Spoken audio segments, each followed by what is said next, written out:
Salut à tous et bienvenue dans cette vidéo dans laquelle je vais aborder un sujet qui me concerne directement, le tilt au poker. Alors, je vais parler du tilt au poker, c'est-à-dire un choc émotionnel dans une discipline bien précise, mais après, le choc émotionnel, vous pouvez en vivre également dans la vie. Et donc, tout ce dont je vais vous expliquer dans cette vidéo, vous pouvez faire le parallèle avec des chocs émotionnels plus standards dans la vie de tous les jours. Si je parle spécifiquement du tilt, c'est que je suis moi-même joueur de poker depuis très longtemps. J'ai joué de manière très assidue également pendant très longtemps. Et évidemment, le tilt est un état émotionnel qui est extrêmement connu et combattu par les joueurs de poker. Et donc, j'avais vraiment envie, dès les premiers défis que je présente sur mon site web, de parler de ce thème-là. Comme je suis quelqu'un qui s'est rapidement intéressé au travail mental, au développement personnel, à l'hypnose ensuite, je pensais à un moment ne plus tilter. Je me suis dit, non mais j'ai un mental d'acier et moi je ne tilte pas, il n'y a que les autres qui tiltent, je ne m'énerve pas, je présentais ça comme un étendard, j'étais fier, mais en fait c'est des conneries évidemment que je tilte comme tout le monde. Alors l'impact qu'aura le tilt sur moi ne sera pas le même que certaines personnes qui ne travaillent pas du tout sans doute leur mental, mais ça m'affecte à moi comme ça affecte n'importe qui. J'ai compris ça. À partir du moment où je dis, vous pouvez travailler votre mental, mais je vais tilter. Donc ce qui m'intéresse finalement, c'est de comprendre pourquoi je tilte, comment faire en sorte que ça m'impacte le moins possible. Et c'est ça que je vais donc aborder dans cette vidéo. Mais si vous pensez ne pas tilter, moi je pense que vous n'êtes pas objectif avec vous-même. Alors peut-être, hein, il y a toujours des exceptions, il y a toujours des personnes qui ont tellement bossé, notamment des joueurs professionnels qui ont un coach mental tous les jours ou toutes les semaines, qui ont vraiment travaillé ça, peut-être, sans doute, qu'ils parviennent à ne pas tilter. Moi j'en doute personnellement, je pense vraiment que vraiment tout le monde est sujet au tilt.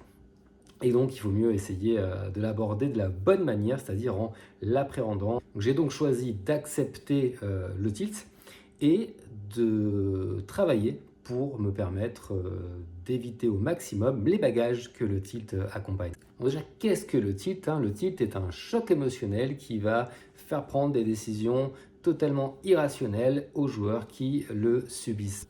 Donc certaines personnes vont simplement avoir un excès de colère, elles vont peut-être casser leur souris, mais pour d'autres, ça va être beaucoup plus coûteux et vous allez c'est peut-être concerné, vous qui regardez cette vidéo, c'est que le sujet du titre vous intéresse. Bon, ben, certaines personnes vont aller dilapider leur bankroll, donc ça, comme ça, en jouant des limites trop hautes, en mettant à la roulette tout sur le rouge ou tout sur le noir, pour, disons, évacuer cette frustration. Donc ça peut devenir très coûteux. Donc quand je dis que c'est à prendre en considération dans, disons, votre étude de marché ou dans votre prévisionnel, eh bien, pour certaines personnes, c'est vraiment pas à prendre à la légère, puisque ça va avoir des conséquences qui sont extrêmement coûteuses. Et si vous n'êtes pas joueur ou joueuse de poker, ces chocs émotionnels, vous pouvez tout simplement les traduire par une grosse colère. Et l'idée va être de vous proposer des idées pour appréhender ces situations-là, pour les sentir venir et ainsi vous-même, vous aussi, ne pas, enfin du moins à vous récolter le moins de conséquences négatives possibles. Je ne souhaite pas supprimer cette émotion. Si cette émotion est là, c'est que votre corps en a besoin. Par exemple, la douleur, c'est quelque chose dont nous avons réellement besoin. Le corps a besoin de la douleur pour communiquer. C'est évidemment rarement agréable d'avoir mal, mais malheureusement, c'est utile. Et ces émotions, c'est utile aussi. Donc enlever une émotion, ça me semble être périlleux. Donc il faut mieux accueillir cette émotion, apprendre à l'accueillir, apprendre à l'anticiper pour mieux finalement être préparé et mieux vivre cette émotion. Donc pour accueillir le tilt, je vous propose 4 grands piliers. Donc pour commencer, je parle des déclencheurs. Donc évidemment, c'est plus précis sur le site web, mais déjà identifier les déclencheurs. Je vous rappelle que l'article est disponible dans la description. Vous allez sur mon site web et vous pourrez trouver l'article concernant le tilt. Ce sera plus précis. En plus, pourrez bénéficier d'un audio d'hypnose. Peut-être que vous n'aurez pas l'audio d'hypnose tout de suite en vous présentant, mais progressivement, il va arriver. D'ailleurs, si vous voulez être tenu au courant de ces nouveautés, des audios, des vidéos d'hypnose, etc., bon, ben, abonnez-vous sur le site web, abonnez-vous sur cette chaîne ou sur les réseaux sociaux. À un moment donné, vous allez pouvoir être au courant des nouveaux outils que je vous propose, évidemment gratuitement. Donc, apprendre à identifier les déclencheurs. Ce que je vous propose dans l'article notamment, c'est lorsque cela vous arrive. Alors je sais, normalement, Par exemple, si vous allez en thérapie, on va éviter de vous dire voilà ce qui va se passer, parce que dans ce cas-là, on présuppose que ça va arriver, mais je pars du principe que si vous regardez cette vidéo, si vous vous intéressez à ça, c'est que vous subissez ce genre de choc émotionnel de toute façon. Donc l'idée, c'est lorsque cela arrive, listez, prenez une pause, prenez le temps et listez ce que vous avez ressenti. Listez comment le tilt se manifeste pour vous. C'est important, prenez des notes. Cela vous permettra de l'entendre arriver. J'aime bien dire ça, c'est vraiment de sentir l'émotion arriver, de repérer tout ce qui fait qu'ensuite, hop, ça déclenche le tilt. Par exemple, je parle de la migraine dans un article précédent. En tant que migraineux, je le sens arriver la migraine. Je suis capable de l'identifier. Je suis capable de sentir un inconfort, une certaine fatigue, une fatigue qui est vraiment liée à la migraine. Je sens où la douleur commence à se manifester. Donc je sais que ça, c'est une migraine. Alors ça peut être un cercle vicieux parce qu'on pourrait se dire ça, c'est pas une migraine, mais c'est moi qui la déclenche. Oh, le serpent qui se mord la queue. Mais bon, chaque fois j'avais noté, j'avais vraiment appliqué cette même méthode. Donc je sais repérer lorsque la migraine va arriver. Donc si je sais la repérer, si je sais l'anticiper et si j'ai la possibilité de le faire, je peux me reposer, je peux me placer dans une pièce noire, éventuellement prendre des médicaments, mais surtout me proposer à moi-même une séance d'auto-hypnose pour tout de suite me libérer, enfin en tout cas me libérer le plus tôt possible de cette douleur. C'est la même chose avec le tilt. Vous sentez arriver cette émotion. Alors évidemment, ça peut être aussi tout simplement par des faits, par du factuel, hein. Vous êtes en train de subir des mauvais coups et qui s'enchaînent. Donc là, vous pouvez vous dire, ok, là, si vous êtes plutôt soumis au tilt, ben, si vous enchaînez les mauvaises situations, il y a des chances que vous soyez en tilt derrière. Donc c'est déjà une bonne chose à noter. Mais vraiment, je parle de ce que vous ressentez, de ce que ça crée en vous pour entendre encore une fois le tilt se manifester, le tilt arriver. Donc pour accueillir le tilt, je suis à l'écoute des bruits qu'il fait en s'approchant. Je vous parle d'un sujet qui revient beaucoup, notamment en développement personnel. Donc je parle de croyances parce que c'est extrêmement important. Pour moi, c'est le deuxième pilier, les croyances. Quelles sont vos croyances vis-à-vis du jeu? Quelles sont vos croyances vis-à-vis de vous? Est-ce que vous estimez réellement être un très bon joueur de poker? Mais comment pouvez-vous le prouver? C'est un peu dur, hein, des fois de s'auto-juger, mais c'est important. Si vous pensez être un bon joueur, eh bien, il va falloir vraiment pouvoir le prouver. On ne croit que ce qu'on voit, donc vous allez devoir réellement analyser vos résultats, les comparer à la variance. Pourquoi pas faire appel à un joueur expérimenté qui va analyser vos résultats. Il faut que vous soyez le plus objectif vous-même parce que sinon, vous créez des attentes qui ne sont pas fiables. On reviendra également là-dessus. Et donc, ces attentes peuvent créer derrière de la frustration. C'est important de lister vos croyances, mais objectivement. De toute façon, personne ne le saura. Vous le faites dans votre coin, vous prenez votre feuille, ok. Est-ce que je pense être réellement un bon joueur? Est-ce que je peux le prouver? Est-ce que je pense être nul? Et en fait, c'est tout l'inverse. Je suis bon, mais j'ai juste pas de chance. Vraiment, étudier objectivement vos croyances, mais pas vos croyances que pour vous-même. Là, je parle de vous-même, c'est bien. Il faut vraiment être objectif avec soi-même, mais également vos croyances vis-à-vis de votre environnement dans lequel vous jouez. Est-ce que vous pensez que les plateformes de poker sont truquées? C'est quelque chose qui revient très souvent. Si c'est quelque chose qui vous inquiète, allez réellement étudier le sujet. Il y a des joueurs, des professionnels totalement indépendants qui ont fait de vraies études là-dessus, qui se sont vraiment appuyés sur des statistiques colossales. Alors, quelquefois, quand on est convaincu que non, mais c'est truqué, de toute façon, la roue, elle s'en prend à moi, on n'entend pas ces vérités, du moins on veut pas entendre ces vérités, on essaiera toujours de trouver un contre-argument, dire mais non, mais c'est un professionnel, il est forcément payé par les rooms, etc. Avant d'avoir ce jugement-là, allez vraiment consulter ces vraies études. Qui les a faites? Comment il les a faites? Est-ce qu'il y en a des récentes? Sur quel room, etc.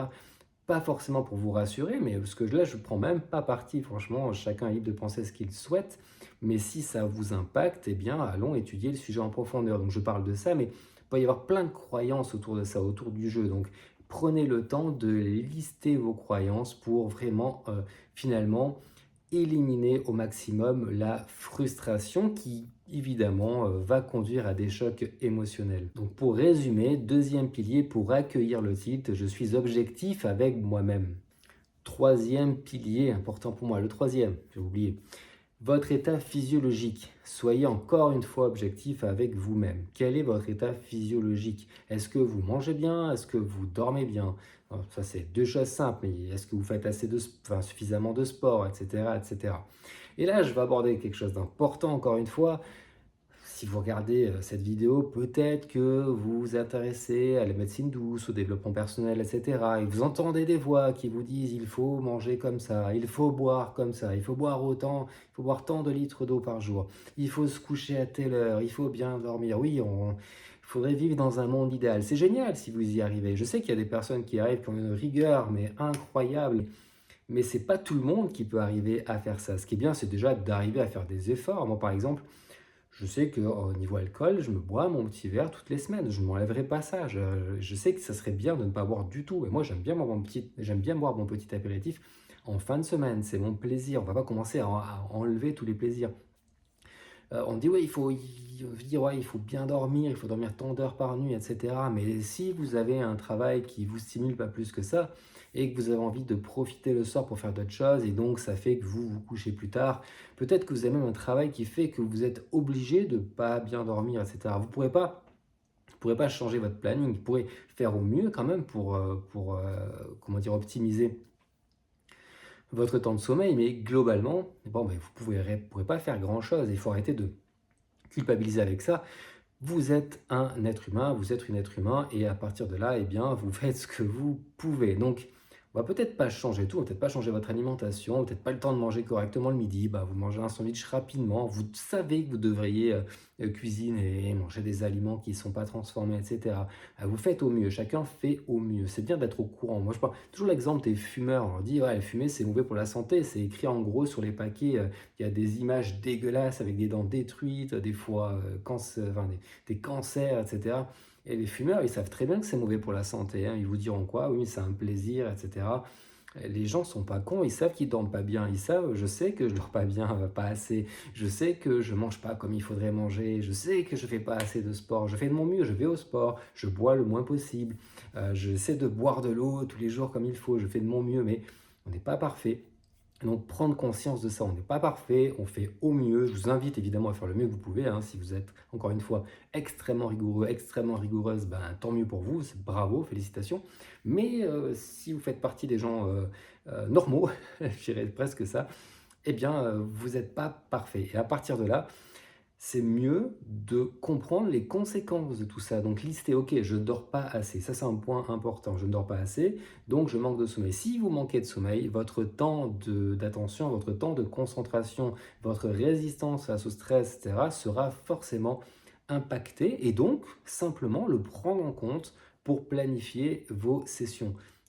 Évidemment, si vous êtes fatigué, si vous ne dormez pas assez, bah, vous pourrez peut-être pas faire des sessions de 4 heures que vous étiez prévues chaque jour. Peut-être que vous pourrez même en faire qu'une seule. Bon, mais il faut le prendre en compte. Moi, je suis capable de faire 1 heure avec l'énergie qui est disponible.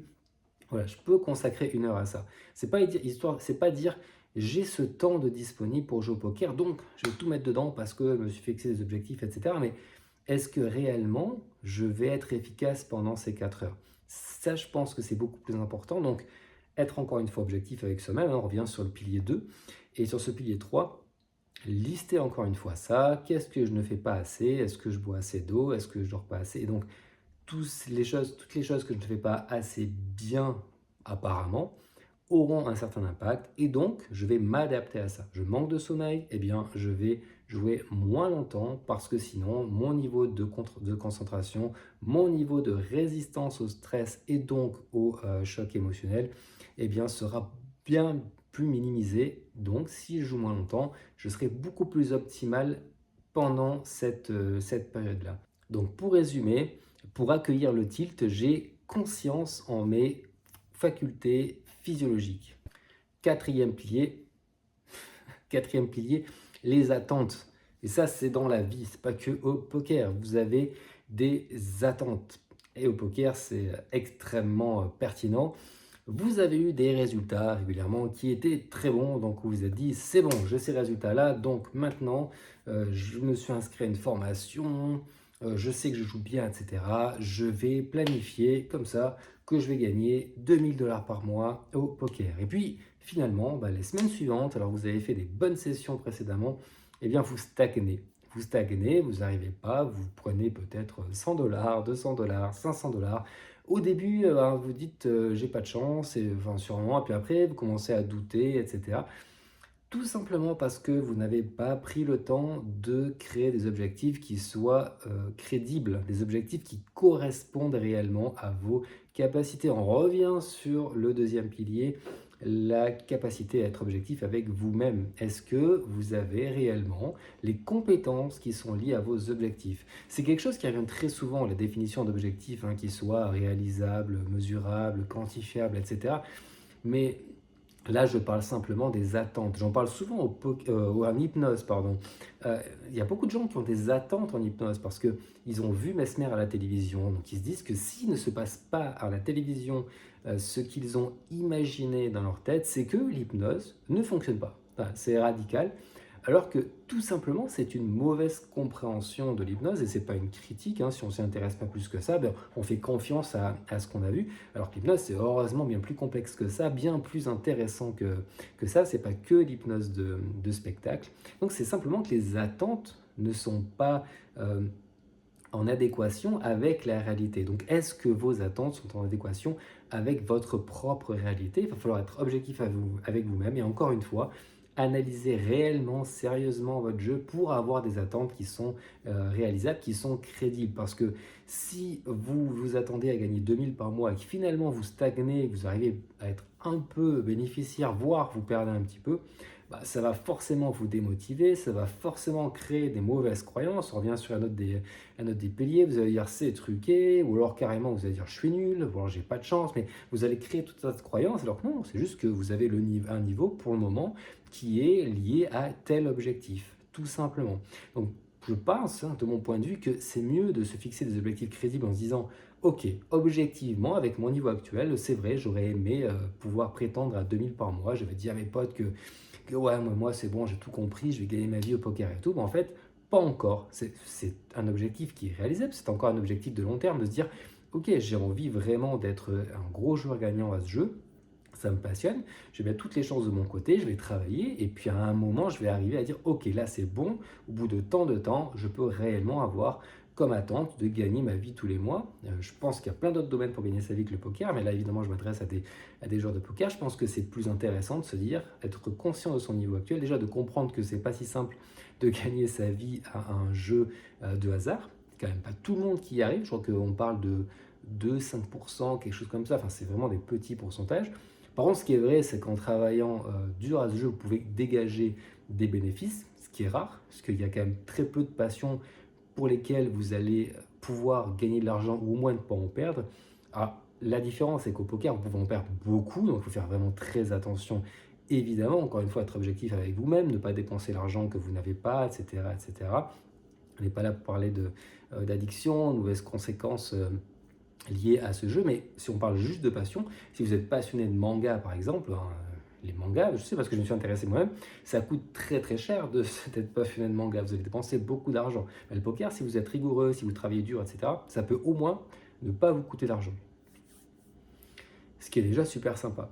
Donc, si vous avez des objectifs qui sont liés à votre niveau, par exemple, votre objectif, c'est d'aller dégager 200 $ de bénéfices tous les mois, parce qu'en fonction de votre niveau de jeu, par exemple, mon format à moi, c'est assez simple, relatif, mais ça semble assez simple de se dire, ok, je peux prétendre à, sur l'année, on va dire, tel revenu, donc si je le décompose sur tous les mois, même si en sachant que c'est une moyenne, que ça va très fluctuer d'un mois à l'autre, disons à peu près, on va dire, j'arrive à dégager entre 100 et 200 $ de bénéfices par mois. C'est un petit bénéfice, mais c'est déjà un bénéfice au poker. Être gagnant au poker, c'est déjà pas mal.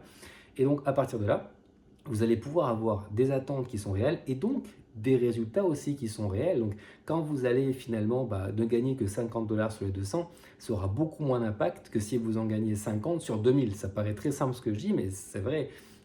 L'écart, il est quand même pas énorme. Mais pareil, si vous avez fixé 2000 tout à l'heure, mais si au lieu de 200, vous gagnez 300, c'est bien. Pour vous, ça reste une victoire. Vous dites, ouais, je me suis fixé 200 et là, j'ai fait 300. Ça va vous motiver.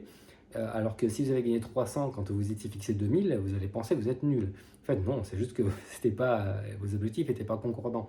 Donc, Soyez objectif avec vous-même, c'est vraiment très important les attentes. Ayez des attentes objectives, j'insiste vraiment là-dessus. Et vous verrez que petit à petit, vous allez atteindre vos objectifs, ça va vous motiver déjà, ça va. Parce que la motivation, j'en parlerai je pense un jour dans une vidéo, mais c'est vraiment une émotion passagère. Donc ça va entretenir votre motivation parce que vous dire, ok, je m'étais fixé tant, ça marche, je sens que je progresse, je sens que j'atteins mes objectifs. Et puis ensuite, les fois suivantes, vous allez pouvoir augmenter progressivement vos objectifs et tendre vers votre objectif final qui sera peut-être un jour de gagner au poker, peut-être de vous payer quelque chose. Quand j'atteins telle somme, ben, je vais investir dans un coaching, je vais acheter un truc, je vais acheter un ordinateur. Ça peut être ça aussi votre objectif. Ça, c'est motivant. Et tous ces sous-objectifs vont vous permettre d'atteindre votre énorme objectif final. Donc, pour résumer ce pilier, pour accueillir le tilt, j'ai des attentes objectives. Donc, pour conclure cette vidéo, première chose, il ne s'agit pas de développement personnel, il s'agit d'inconscient. Tous les 4 piliers là que je vous donne, en fait, c'est vraiment pour préparer votre inconscient à assimiler l'information. L'hypnose, c'est pas, je le répète encore, une hypnose de spectacle. L'hypnose, c'est pouvoir échanger avec cette partie qui quelquefois nous échappe. Lorsque vous êtes en colère, souvent les phrases que vous dites derrière, c'est « je suis sorti de mes gonds, j'étais hors de moi », c'est comme si vous étiez dissocié de vous-même. Hein, c'est toute l'idée de l'hypnose finalement, c'est d'aller pouvoir échanger avec cette partie de nous justement dissociée grâce à l'outil hypnose en vous plaçant dans cet état modifié de conscience et en pouvant échanger avec ça. C'est toute l'idée, c'est d'aller finalement en mettant en place tout ça, en structurant ces piliers, en travaillant dessus, ben, finalement vous allez échanger de manière tout à fait naturelle avec votre inconscient, vous allez préparer tout ça. Vous allez ressentir au conscient lorsque l'émotion arrive et vous allez pouvoir l'anticiper. C'est de l'hypnose. C'est vraiment, pour moi en tout cas, de mon point de vue, tout ce que je vous propose là, c'est de l'hypnose. Donc, vous avez tout à gagner à essayer. Si vous avez regardé cette vidéo jusqu'au bout, c'est que vraiment, sans doute, vous êtes sujet à ces chocs émotionnels, que ce soit au poker ou ailleurs. Donc, mettez en place. Vous avez tout à gagner à le faire. Donc, mettez vraiment en place. Je répète là-dessus, les gens ont tendance à regarder ça et dire ok, je vais essayer un des trucs, on verra. Non, essayez pour voir ce qui fonctionne pour vous, encore une fois. Et pour ce qui est des piliers qui fonctionnent, ben, prenez-les, appliquez-les au quotidien. Pour ce qui ne fonctionne pas, laissez-les de côté, revenez dessus plus tard, pourquoi pas. Mais essayez. Et puis, si tous les piliers fonctionnent, c'est merveilleux. Et évidemment, j'attends vos commentaires. D'ailleurs, dans les commentaires, ce qui m'intéresserait, c'est que vous me disiez quelles sont vos anecdotes autour du tilt. Parce que je sais qu'au poker, il y a des choses dingues qui se passent lorsqu'on tilt et il faut mieux en rire, à mon avis, qu'en pleurer. J'ai entendu des histoires de sommes absolument indécentes qui ont été perdues à cause de ces chocs émotionnels ou même des situations comme ça où vous êtes sorti hors de vous dans la vie et que vous aimeriez partager. Je vous remercie d'avoir suivi cette vidéo. Je vous invite évidemment à vous abonner, ne serait-ce que pour être tenu au courant des nouvelles vidéos qui vont sortir et puis pour me soutenir et je vous en remercie d'avance. Merci à vous et à bientôt pour une prochaine vidéo.